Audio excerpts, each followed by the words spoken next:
Hi everyone, it's Janis here. If you're looking at the field of cows, then you will notice that they are dominated by black and white cows. And if you're lucky, then you might spot a brown one. None of them would probably grab your attention because they're almost all the same. Some of them will be eating the grass while some will be lying down. But now imagine that through the crowd you spot a purple cow. No matter what the cow is doing, it would definitely grab your attention. And guess what you would say to the people who ask you the same or the following days, what's new? Well, I saw a purple cow. Here is a great lesson to all the companies. If your products are not remarkable like Purple Cow, then you will not get noticed. Today, we'll take a look at the book Purple Cow by Seth Godin and why your products should be the purple cows. Here are 7 things to take away from the book Purple Cow. Number 1, why advertising is losing its power. In the past, we had few media channels that we used to consume information: TV, radio, and newspapers and magazines. So occasionally people saw products and services being advertised. Because there were only a small number of products advertised, it made them instantly trustworthy. It's pretty simple. If you only see Duracell batteries advertised, then that's what you will want to buy when you need some. And now, let's take a look at available media today. Facebook, LinkedIn, YouTube, Instagram, Twitter, Skype, Snapchat, and on and on and on. And all these media tools are in your pocket all the time. You're consuming media 24/7, and products and services are being advertised endlessly. This expansion in media has led to the fact that people are overwhelmed with the products being advertised to them. It's getting harder and harder to grab consumers' attention. People only pay attention to what they actually need, and not everything that comes their way. So unless you need a new car, you will not be looking at the car ads. Number 2, how to make your products to stand out. If we look back at the history, we can see 3 distinct periods: before, during, and after advertising. Let's take a closer look at each of them. Before advertising. This is the oldest form of advertising, where consumers recommended the products and services to solve their problems through word of mouth. People might have been talking about best butcher store in the town and driving more and more people to his store. During advertising. In this era, advertising worked like magic. More you advertised, more sales would increase. This, however, meant that companies could advertise even more to make more money. This process could be repeated over and over. After advertising. This is the position where we find ourselves today. We have reverted back to old word-of-mouth model. Nowadays, there are so many products out there that it's not just enough to satisfy customers' needs. To get customers' attention, you need to be remarkable. To make your product or service to stand out, you have to make it a purple cow, something different, interesting, and eye-catching.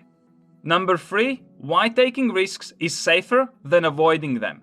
Most businesses are reluctant to explore the ideas to become remarkable because they're afraid of trying new things.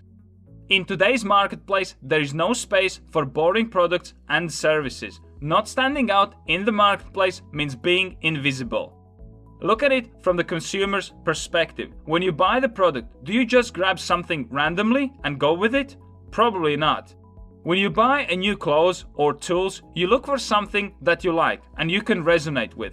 So when people ask, why did you get this product? You can answer this question. So as a business, you have to think about how your product is going to be different and stand out. Is your product going to be made of different materials or offering different color palette? Number 4, focus on early adopters. Once you have your remarkable product or service, how do you tell the world about it? In general, there are 5 groups of people who are likely to buy your product: innovators, early adopters, early majority, late majority, and laggards. The 2 largest masses of people are early and late majority, and in fact, traditional marketing wisdom suggests to target these groups. But that is a mistake that many businesses make, because these groups don't use the products before others are already using them.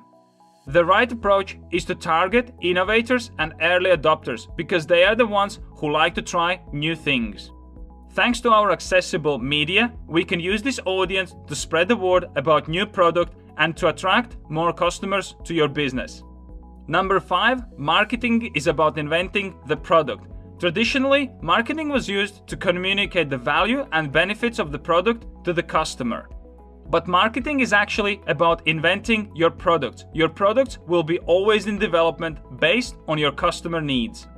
You have to continuously gather the feedback about what people say and how people will use your products so that you can continuously improve them.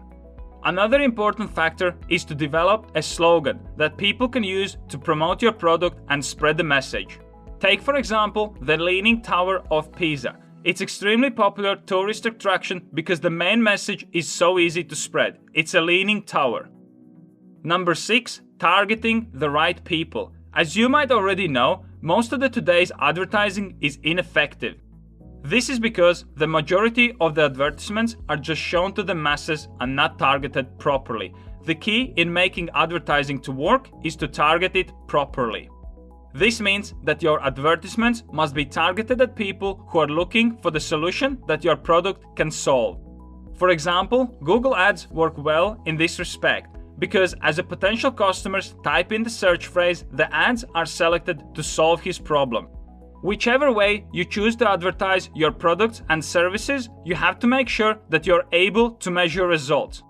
Remember that you can only improve what you can measure. So in thinking about effectiveness, about actions, you should also think about how you're going to measure your results. Number 7, don't fear criticism. Many businesses find it hard to be remarkable because they're afraid.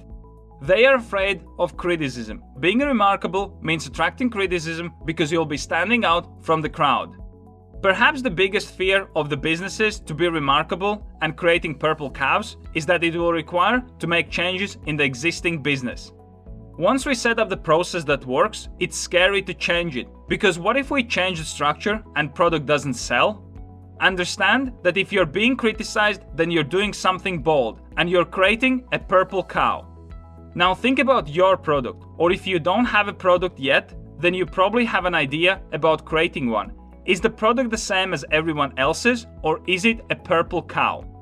I'm on my way to hit 5,000 subscribers sometime soon, so if you like this video, please make sure that you subscribe.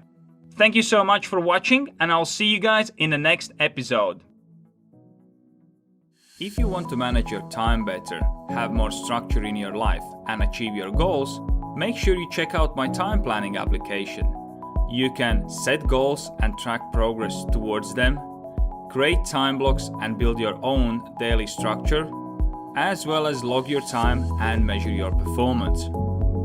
Best of all, it's totally free, so press here to check it out right now. I'm working on new videos every day, so be sure you subscribe so you don't miss my next episode.